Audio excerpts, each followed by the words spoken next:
مولاي صل وسلم دائما أبدا على حبيبك خير الخلق كلهم.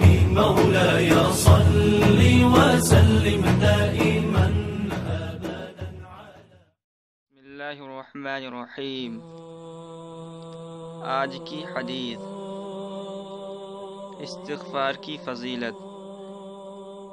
عن ابن عباس رضی اللہ عنہما قال قال رسول اللہ صلی اللہ علیہ وسلم من لزم الاستغفار جعل اللہ من كل ضيق مخرجا ومن كل هم فرجا ورزقه من حيث لا يحتسب.